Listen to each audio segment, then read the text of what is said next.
Hey, it's Dean here on Longest Solo Ever, and I got sick. Sick bass tones. No, but really, I don't feel good. I've been sick for like 3 weeks, and it's horrible, and I hate it, and I want to feel better.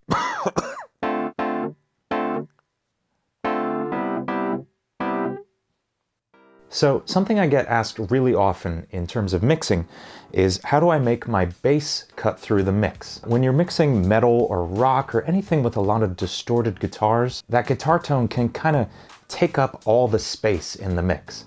The drums can punch through a little bit because they're these really quick transients, but if you've got another string instrument playing basically the same thing the guitars are most of the time, how do you make that stand out in the mix while still blending nicely? And I've got one really simple trick for this, and it's going to help bring out the detail in our bass playing without losing the solid fundamental that keeps the song grooving forward. If you've ever listened to music by Muse or Rage Against the Machine, you know a distorted bass sounds huge and crunchy and in your face. But most distortion processors, whether they're pedals or plugins in your DAW, often can kind of lose the fundamental of the bass. They can cut out that bassy sound that's kind of holding the song together. We want to find a way to use that crisp detail and crunchy in-your-face sound while still holding on to that bassy fundamental. The answer is something called parallel processing. Parallel processing is just mixing the affected sound, something you did to the sound, with the original tone. You'll hear a lot of talk about parallel compression when we're talking about mixing drums.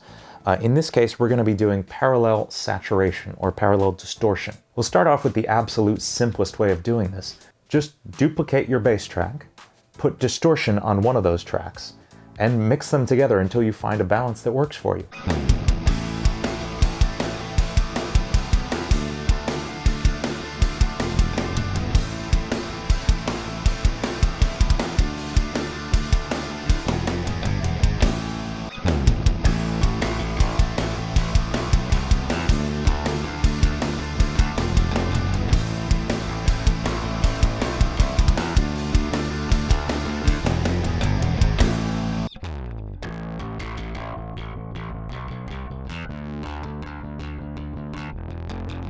Now, you don't need to go super heavy on the distortion. Just a little bit of saturation or clipping will do the trick here. We're just looking to bring out some of the upper harmonics so that we get a little more detail in the bass sound. Now, this is kind of the quick and dirty way of going about this.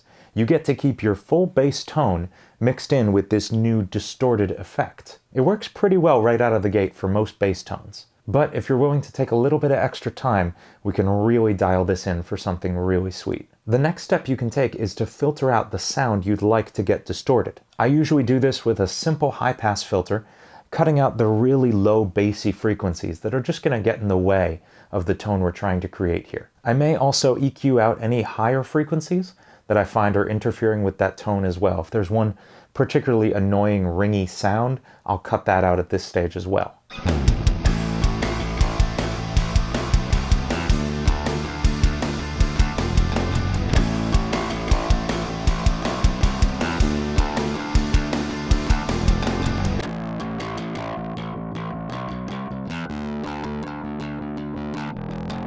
We're just looking to bring out some of the upper harmonics so it can compete with the guitars in that mid and high range. The other thing to consider is that now that we have this distorted bass track, we can EQ some of the mid-range out of our dry bass track. There's no reason to have two bass tracks fighting for space in the mix.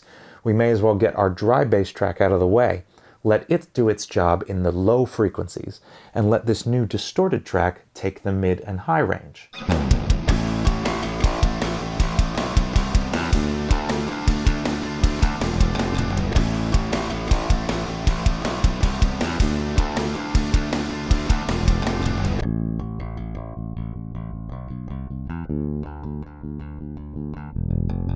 So that's my approach to bass tone. Now, I do have a plugin I use pretty much on every song for this exact purpose. It's made by a company called Sound Toys, and it's called Decapitator. So Decapitator is a saturation and clipping and distortion plugin. It's got a really simple interface. I pretty much turn up the drive knob till I get the amount of saturation I'm looking for.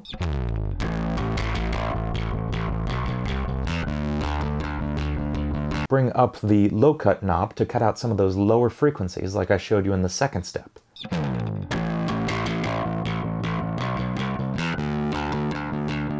This is essentially a high-pass filter, even though it's labeled low cut. And finally, I'll pull down the mix knob to get that parallel processing situation we talked about earlier.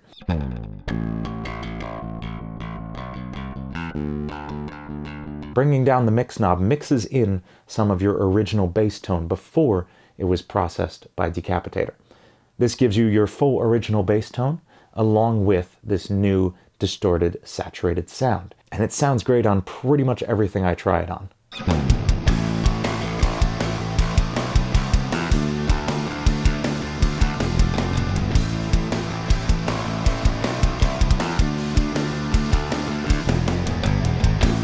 So there you have it. There's my really quick and easy approach to getting your bass tone to cut through the mix. If you want to check out Decapitator, I've placed a link in the description below. I highly recommend checking out this plugin. Everything Soundtoys makes is just awesome. If you have any questions about music production or mixing, please leave them in the comments below. I'll get back to you either in a future video, one of my Q&A videos, or right there in the comments. Thanks so much for watching, guys. I've been Dean DeMarzo here on Longest Solo Ever. If you like this video, please subscribe for more Longest Solo Ever.